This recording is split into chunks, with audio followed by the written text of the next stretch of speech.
Wilma Jerzik ne connaissait pas son mari, Pete, aussi bien qu'elle se l'imaginait. Au moment où elle alla se coucher ce jeudi soir, elle avait prévu d'aller chez Nettie Cobb dès le lendemain matin, toute affaire cessante, et de régler la question. Ces fréquentes disputes s'éteignaient parfois d'elles-mêmes, mais lorsqu'elles atteignaient ce genre de paroxysme, c'était Wilma qui choisissait le lieu, l'heure et les armes. La première règle de son mode d'existence, fondée sur une guérilla perpétuelle avec tout l'univers, était toujours avoir le dernier mot. La deuxième, toujours faire le premier mouvement. C'était ce qu'elle voulait dire par régler la question, et elle avait l'intention de régler la question Nettie sans traîner. Elle dit à Pete qu'elle voulait voir combien de fois elle pourrait lui faire tourner la tête sur les épaules avant qu'elle ne se décroche. Elle s'attendait à passer une bonne partie de la nuit bien réveillée, la fumée lui sortant par les naseaux, tendue comme la corde d'un arc.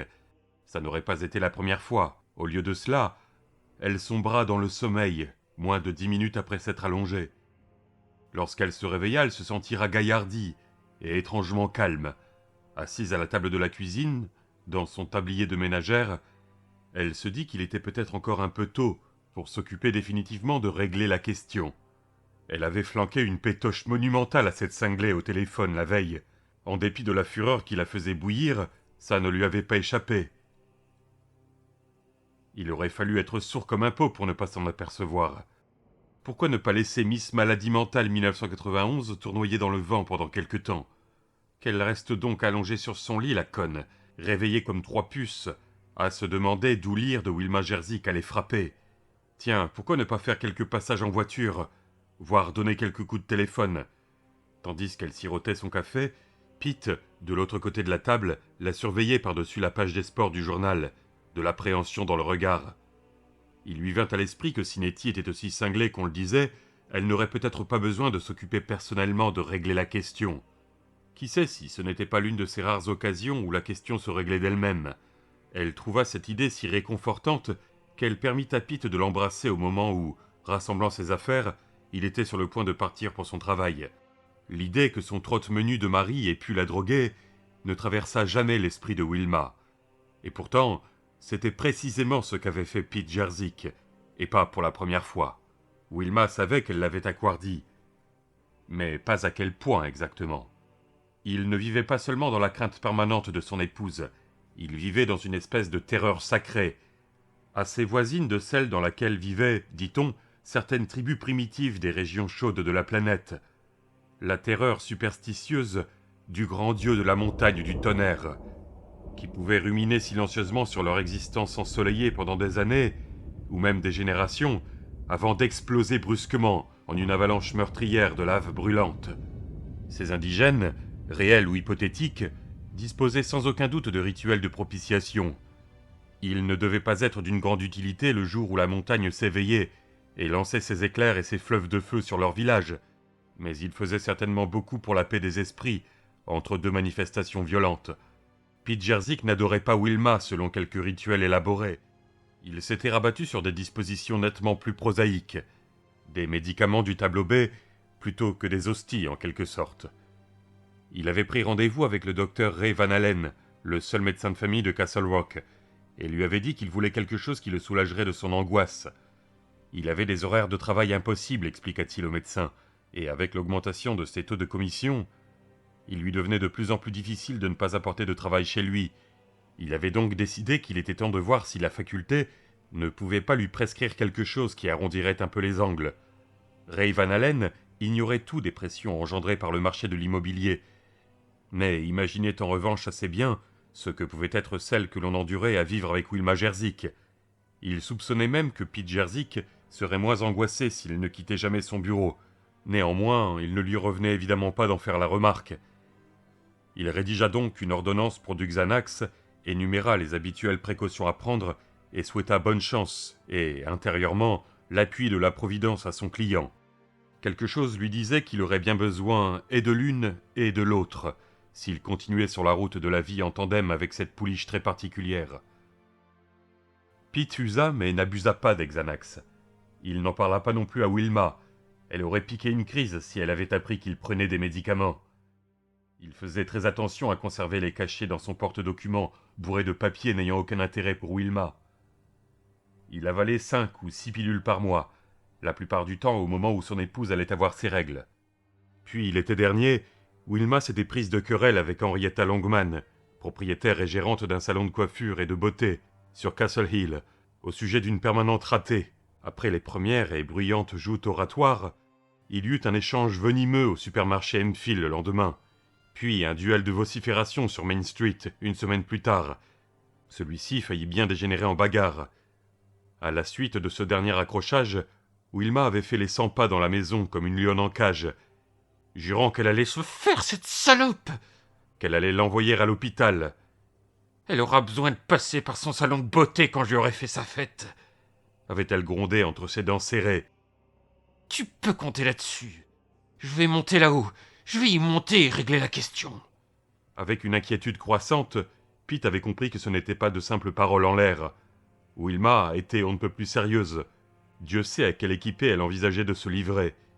Déjà, Pete imaginait Wilma plongeant la tête d'Henrietta dans une cuve pleine de produits corrosifs, qui laisserait la malheureuse aussi chauve que Yul Brynner pour le reste de sa vie. Il avait espéré une accalmie avec la nuit, mais lorsque Wilma se leva le lendemain, sa colère n'avait fait que croître. Ce qu'il n'aurait jamais cru possible. Mais le fait était là. Les cernes noires de ses yeux proclamaient qu'elle avait passé une très mauvaise nuit d'insomnie. « Wilma !» avait-il faiblement objecté. « Je ne suis pas absolument convaincu que ce soit une si bonne idée que ça, d'y aller ce matin au salon de coiffure. Je suis sûr que si tu y penses, je n'ai fait que ça toute la nuit, » avait-elle répliqué, tournant vers lui son effrayant regard vide. « Et j'ai décidé que lorsque j'en aurai fini avec elle, elle n'aura plus jamais l'occasion de brûler les racines des cheveux à personne. Quand je lui aurai réglé son compte, elle aura besoin d'un chien d'aveugle pour aller au Gogno. Et si tu fais le con avec moi, Pete, tu pourras acheter ton foutu chien de la même portée de berger allemand. » Au désespoir, ne sachant pas si le moyen serait efficace ou non, mais incapable d'imaginer un autre stratagème pour éviter l'imminente catastrophe, Pete Jerzik avait pris le flacon dans son porte-document et laissé se dissoudre un cachet de Xanax dans le café de Wilma. Puis il était parti au bureau. Très concrètement, on peut dire que Pete Jerzik vécut ce jour-là sa première communion. Il avait passé la journée dans une attente angoissée et était revenu chez lui terrifié à l'idée de ce qu'il risquait de trouver. Son fantasme le plus récurrent, Henrietta Longman morte, sa femme en prison. Il fut ravi de trouver Wilma qui chantonnait dans la cuisine. Il prit une profonde aspiration, abaissa son bouclier renforcé spécial grande émotion et lui demanda comment ça s'était passé avec la coiffeuse. « Elle n'ouvre pas avant midi, et à ce moment-là je ne me sentais pas autant en colère, » répondit-elle. « Je suis tout de même monté là-haut pour régler la question. Après tout, je m'étais promis de le faire, et figure-toi qu'elle m'a offert un verre de sherry, et m'a dit qu'elle allait me rendre mon argent. »« Magnifique !» s'était exclamé Pete, soulagé et ravi, et l'affaire Henrietta s'acheva ainsi. Pendant plusieurs jours, il s'était attendu à voir renaître la rage de Wilma, mais non. Du moins, pas à propos de l'affaire en question. Il avait envisagé un moment de suggérer à Wilma d'aller voir le docteur Van Allen et de se faire prescrire des tranquillisants, pour finalement rejeter cette idée après y avoir longuement et mûrement réfléchi. Wilma allait le réduire en morceaux, sinon en chair à pâté, s'il se permettait une telle suggestion. Prendre des médicaments, c'était prendre des drogues. Et seuls les camés prenaient des drogues. Les tranquillisants étaient bons pour ces mollassons de camés. Elle faisait face aux événements tels qu'ils se présentaient, merci bien. Et en outre, dut conclure Pete à contre-cœur, il ne pouvait nier cette vérité qui lui sautait aux yeux. Wilma adorait être en colère. Wilma était une femme comblée, infatuée d'elle-même, et obnubilée par son objectif, lorsque sa rage atteignait des sommets. Et Pete l'aimait, tout comme les sauvages de notre île hypothétique aiment sans aucun doute le grand dieu de la montagne du tonnerre. La terreur sacrée dans laquelle il vivait, en réalité, ne faisait que renforcer son amour. C'était Wilma, une force en soi, et il n'essayait de la détourner de son chemin que lorsqu'il craignait pour elle, ce qui, par la mystique transsubstantiation de l'amour, lui porterait également tort. Il l'avait droguée au Xanax seulement à 3 reprises. La 3e, et de loin la plus terrifiante, fut le soir des draps boueux. Il n'avait eu qu'une idée, la conduire à accepter une tasse de thé, et lorsqu'elle y avait finalement consenti, après son échange bref, mais tout à fait satisfaisant avec Nettie Cobb la cinglée, il avait préparé une infusion bien forte, dans laquelle il avait laissé fondre non pas 1, mais 2 cachets de Xanax. Ce fut avec un immense soulagement qu'il constata à quel point le thermostat de son épouse avait baissé le lendemain matin. Non pas que Wilma eût oublié Nettie, lui eût pardonné ou en fût venu à éprouver le moindre doute sur l'identité du vandale qui s'en était pris à son linge. Aucune drogue au monde n'aurait pu parvenir à de tels résultats. Peu après le départ de Pete, Wilma monta dans sa voiture et parcourut Willow Street à petite vitesse. Sur le pare-choc arrière de la petite Yugo, un autocollant proclamait « Si vous n'aimez pas ma façon de conduire, tapez 3615 code vachier ». Elle tourna à droite et ralentit, marchant au pas, en arrivant à hauteur de la coquette petite maison de Nettie Cobb. Elle crut voir un rideau frissonner, ce qui était un bon début, mais seulement un début. Elle fit le tour du bloc, passant devant la maison des Rusk sur Pond Street, sans même lui accorder un coup d'œil, puis devant son propre domicile, et remonta de nouveau Fort Street. Cette fois, elle donna 2 coups de klaxon et se rangea devant la maison, tandis que le moteur tournait au ralenti. Le rideau bougea encore, pas d'erreur cette fois. La cinglée l'observait. Wilma se l'imagina, derrière ses draperies tremblantes de peur et de culpabilité, et découvrit que ce tableau lui faisait encore plus de plaisir que celui sur lequel elle s'était endormie, et où elle faisait tournoyer le ciboulot de cette connasse, comme celui de la petite fille dans l'Exorciste. « Coucou, je te vois !» dit-elle d'un ton menaçant, tandis que le rideau retombait en place. « Si tu t'imagines le contraire !» Elle fit de nouveau le tour du pâté de maison et vint s'arrêter une deuxième fois devant chez Nettie, avec un coup de klaxon pour avertir sa proie de son arrivée. Cette fois, elle resta à l'arrêt pendant près de 5 minutes. Les rideaux bougèrent par 2 fois. Finalement, elle repartit, satisfaite. « Cette gourde va passer le reste de la journée à s'attendre à voir arriver, » pensa-t-elle en se garant dans son allée personnelle. « Elle n'osera même pas mettre un pied dehors. » Wilma entra chez elle, le cœur et le pied légers, et se laissa tomber sur le canapé pour consulter un catalogue. Elle ne tarda pas à remplir un bon de commande pour 3 nouveaux ensembles de draps, blanc, jaune et à motif cachemire. Assis au milieu du tapis, Ryder regardait sa maîtresse. Finalement, il poussa un gémissement incertain, comme pour lui rappeler qu'elle aurait déjà dû partir au travail, depuis une demi-heure. C'était le jour où elle passait normalement l'aspirateur au premier étage chez Polly, et l'employé du téléphone devait en outre venir installer les nouveaux appareils, du modèle équipé de grosses touches spéciales. Ils étaient en principe plus faciles à utiliser pour des personnes souffrant d'une arthrite aussi aiguë que celle de Polly. Mais comment allait-elle faire pour sortir ? Cette dingue de polonaise rôdait dans les parages au volant de sa petite voiture. Nettie ne bougeait pas de son fauteuil, l'abat-jour sur les genoux. Elle l'avait tenue ainsi depuis que la polonaise folle était passée devant chez elle pour la première fois. Puis elle était revenue se ranger le long du trottoir et avait klaxonné. Nettie avait pensé en avoir terminé lorsqu'elle l'avait vue repartir, mais non. La polonaise était revenue une 3e fois. Nettie avait bien cru que ce coup-ci elle essaierait d'entrer. Elle s'était assise dans son fauteuil, serrant ses trésors contre elle, d'une main son abat-jour, de l'autre Ryder. Non sans se demander ce qu'elle ferait au cas où cette cinglée de polonaise passerait à l'action et comment elle se défendrait. Elle l'ignorait. Elle avait fini par rassembler assez de courage pour jeter un nouveau coup d'œil par la fenêtre. La polonaise folle était partie. L'impression de soulagement qu'elle avait ressentie sur le moment n'avait pas tardé à être noyée par la peur. Elle redoutait que la polonaise folle ne rôdât par les rues, n'attendant que sa sortie. Elle redoutait encore plus que la polonaise folle ne vînt chez elle après son départ, qu'elle ne forçât la porte, ne vît son superbe abat-jour en pâte de verre et ne le brisât en 1000 morceaux sur le plancher. Ryder gémit à nouveau. « Je sais, » dit-elle d'une voix qui était presque un grognement. « Je sais. » Elle devait partir. Elle avait des responsabilités, elle ne l'ignorait pas, ni vis-à-vis de qui. Polly Chalmers avait été bonne avec elle. C'était Polly qui avait écrit la lettre de recommandation qui lui avait permis de sortir pour de bon de Juniper Hill. Et c'est Polly qui lui avait servi d'aval à la banque pour l'emprunt de sa maison. Sans Polly, dont le père avait été le meilleur ami de son propre père, elle vivrait encore dans une chambre meublée de l'autre côté du Tin Bridge.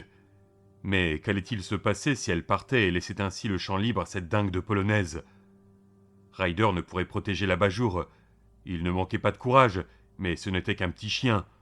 La polonaise folle risquait de lui faire du mal s'il cherchait à s'interposer. Prise dans l'étau de cet horrible dilemme, Nettie sentait qu'elle commençait à perdre les pédales. Elle poussa un nouveau grognement. Et soudain, Miséricordieusement, il lui vint une idée. Elle se leva, l'abat-jour toujours dans les bras, traversa le séjour qu'assombrissaient les rideaux tirés, et alla ouvrir la porte la plus éloignée de la cuisine, donnant sur un petit appentis accolé à cet angle de la maison. Dans la pénombre, on distinguait vaguement la masse d'une pile de bois et d'un amoncellement d'objets divers. Une ampoule unique pendait au bout d'un fil, pas d'interrupteur. On allumait en vissant à fond l'ampoule à sa douille. Elle tendit la main mais hésita. Si la polonaise folle rôdait dans les parages, elle risquait de voir la lumière s'allumer, et dans ce cas, elle saurait exactement où aller chercher l'abat-jour en pâte de verre de Nettie, n'est-ce pas ? « Oh non, tu ne m'auras pas aussi facilement !» siffla-t-elle entre ses dents. Elle passa à tâtons devant l'armoire de sa mère, devant la vieille bibliothèque hollandaise de sa mère, pour atteindre le tas de bois. « Oh non, Wilma Jerzik, pas aussi facilement que ça.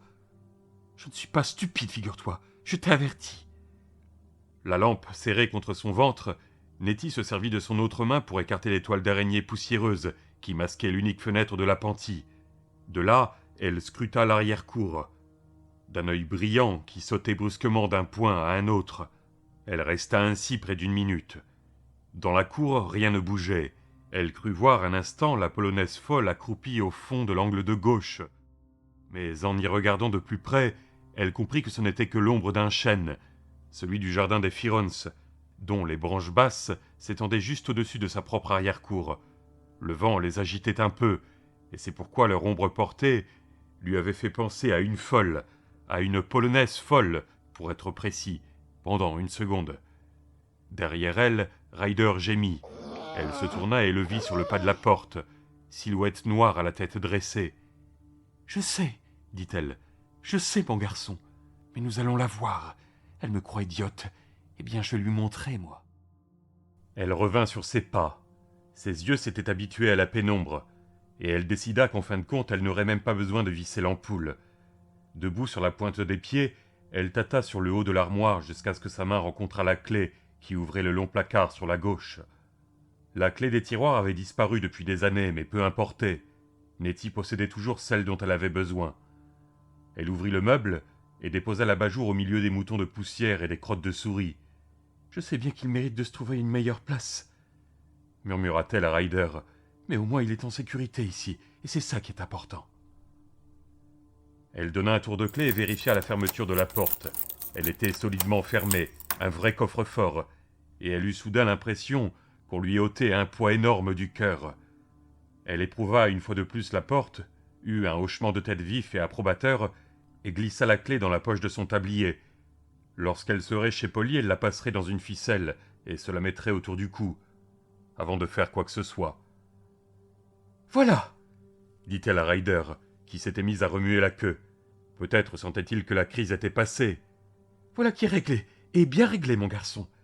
Et il faut que j'aille travailler, je suis en retard. » Comme elle enfilait son manteau, le téléphone se mit à sonner. Elle s'avança de 2 pas et s'arrêta. Ryder laissa échapper un unique aboiement et la regarda. « Ne sais-tu donc pas ce que tu dois faire lorsque le téléphone sonne ?» demandaient ses yeux. « Mais même moi je le sais, pourtant je ne suis qu'un chien. »« Je n'irai pas, » dit Nettie. « Je sais ce que vous avez fait, espèce de salope, de cinglé !»« Je ne répondrai pas, je vais travailler. La cinglée, c'est elle, pas moi. Je ne lui ai jamais rien fait. Jamais, pas la moindre chose. » Ryder jappa, comme pour l'approuver. Le téléphone s'arrêta de sonner. Nettie se détendit un peu, mais son cœur continuait à battre la chamade. « Sois bien sage, » dit-elle à Ryder avec une caresse. « Je vais revenir tard puisque je pars en retard, mais je t'aime.